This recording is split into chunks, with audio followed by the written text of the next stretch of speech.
नमस्कार दोस्तों प्रधानमंत्री नरेंद्र मोदी अपना 5 साल का कार्यकाल पूरा नहीं कर पाएंगे। तीसरी बार बैसाखियों के सहारे जो सरकार खड़ी है वो गिरने वाली है।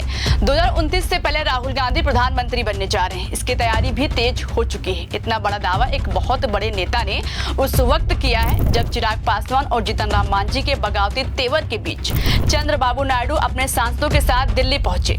उधर नायडू अपने सांसदों के साथ दिल्ली पहुंचे और इधर एक बड़े नेता ने दावा कर दिया कि मोदी जी अपना तीसरा कार्यकाल पूरा नहीं कर पाएंगे। 2029 से पहले ही राहुल गांधी प्रधानमंत्री बनने जा रहे हैं। दोस्तों, जिसने इतनी बड़ी भविष्यवाणी की वो भाजपा शासित राज्य के ही हैं। तो क्या सच में मोदी की सरकार गिरने जा रही और किसने किस आधार पर इतनी बड़ी भविष्यवाणी की, सब कुछ बताएंगे इस वीडियो में। लेकिन उससे पहले नायडू क्यों मोदी सरकार के लिए काल बनकर दिल्ली पहुंचे उसकी थोड़ी बात कर लेते हैं। दोस्तों, अभी तक आपने देखा होगा कि नायडू अकेले दिल्ली पहुंचते थे, अपनी डिमांड दिल्ली दरबार के सामने रखते थे और वापस लौट आते थे। मगर इस बार सांसदों के साथ दबाव बनाने पहुंच गए। पहले वित्त मंत्री निर्मला सीतारमण से मुलाकात की, फिर अमित शाह से अपने सांसदों के साथ मुलाकात की।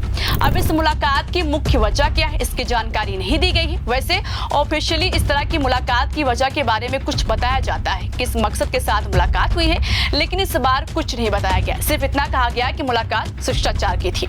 मगर दोस्तों, शिष्टाचार मुलाकात करने के लिए कोई अपनी टीम के साथ नहीं पहुंचता है, और वो भी उस टीम के साथ जिसके सहारे मोदी की सरकार खड़ी हुई है।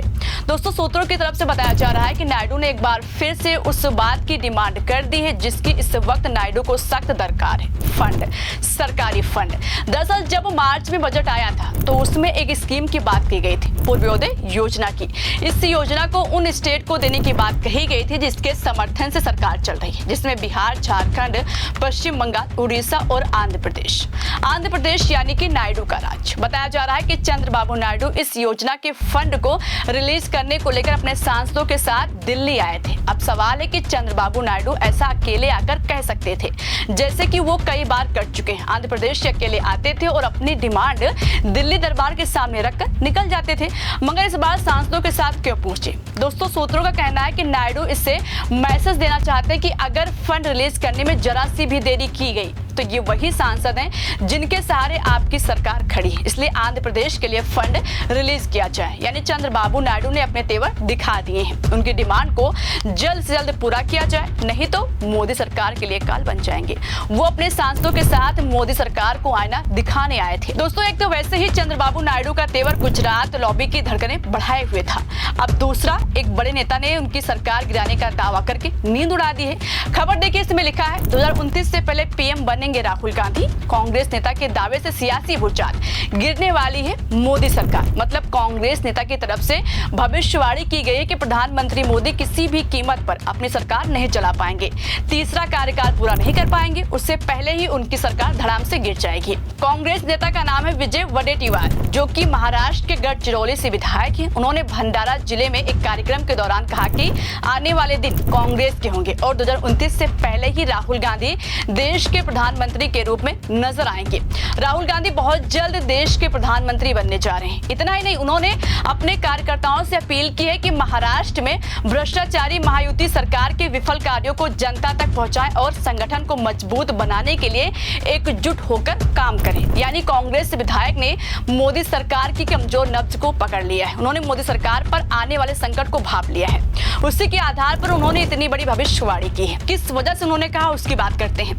दोस्तों, इस समय मोदी और शाह बहुत ही बुरे फंसे हैं। मोदी सरकार के एक नहीं कई सहयोगी लगातार अपना बगावती तेवर दिखा रहे हैं। बिहार में तो गजब का ड्रामा चल रहा है। चिराग पासवान ने तो साफ साफ शब्दों में कह दिया है कि अगर बिहार चुनाव में भाजपा चाहती है कि चिराग गठबंधन में रहे तो उनकी डिमांड को पूरा करना पड़ेगा, नहीं तो सम्मान के साथ समझौता करके वो किसी भी कीमत पर भाजपा के साथ गठबंधन में नहीं रहेंगे।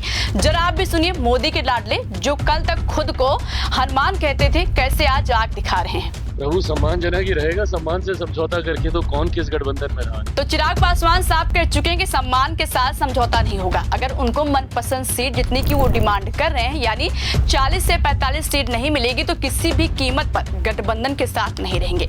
जबकि भाजपा उनकी झोली में सिर्फ 20 सीट डालना चाहती है। अब दोस्तों, नायडू और चिराग ये दो सहयोगी हो गए जो बगावती तेवर दिखा रहे हैं। लेकिन इस लिस्ट में जीतन राम मांझी भी पीछे नहीं है। जीतन राम मांझी 20 सीट की मांग कर रहे हैं और सीधे सीधे कह दिया है कि 20 सीट नहीं मिली उनको तो वो अकेले 100 सीटों पर चुनाव लड़ेंगे। दोस्तों, अगर देखा जाए तो इस वक्त भाजपा के 3 सहयोगी चिराग पासवान, जीतन राम मांझी और चंद्रबाबू नायडू तीनों बस अपनी डिमांड लेकर मोदी सरकार के सामने खड़े हैं और दबाव बना रहे हैं कि भैया अगर सरकार चलानी है तो उनकी मांग को चुपचाप मान लिया जाए। अगर उनकी डिमांड को इग्नोर कर दिया गया यानी दरकिनार कर दिया गया तो प्रधानमंत्री मोदी अपने पैरों पर कुल्हाड़ी मार लेंगे।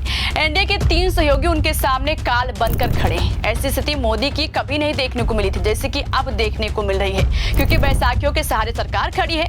नायडू के पास 16 सांसद हैं, चिराग के पास 5 और जीतन राम मांझी अकेले सांसद हैं। अगर देखा जाए तो तीनों सहयोगियों को मिलाकर 22 सांसद ऐसे हैं कि अगर नायडू, चिराग और मांझी की डिमांड नहीं मानी गई तो मोदी सरकार खतरे में पड़ जाएगी। और चौथा, राहुल गांधी गले का फांस पहले से ही बने हुए हैं। वोट चोरी के मुद्दे से भाजपा का चेहरा जनता के सामने आ चुका है और दूसरा, राहुल गांधी अपना हाइड्रोजन बम लेकर आ रहे हैं, जिसको लेकर दावा कर चुके हैं कि जब फूटेगा तो जनता के सामने नरेंद्र मोदी अपना चेहरा नहीं दिखा पाए, क्योंकि हाइड्रोजन बम का ऐसा धमाका होगा जिससे मोदी सरकार हिल जाएगी।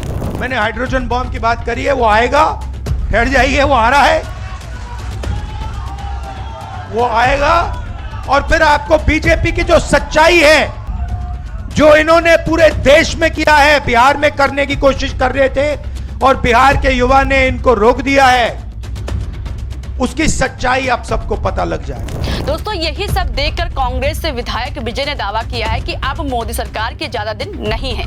तीसरा कार्यकाल किसी भी कीमत पर पूरा नहीं कर पाएंगे।